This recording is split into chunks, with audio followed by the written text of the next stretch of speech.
Hey guys, Corey over here at Race 30 Fab. Today we're going to be working on a gas truck, not a diesel. We have a 2014 Sierra.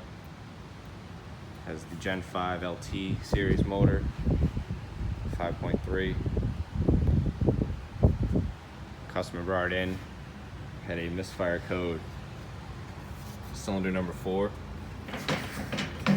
So what I did is went ahead and pulled off the passenger side valve cover, 10 bolts, disconnected all the coil packs, left them in place.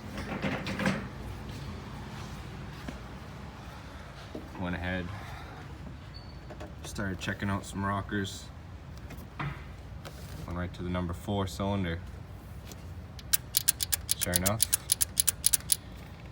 that lifter right there is collapsed. Started when a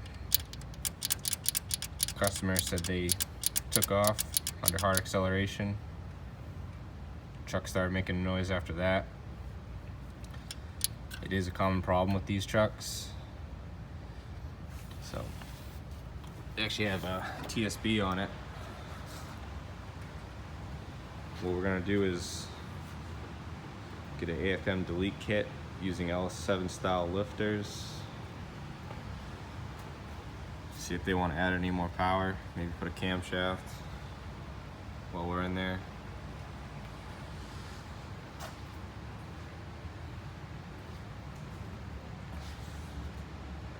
That's it for today. Until next time.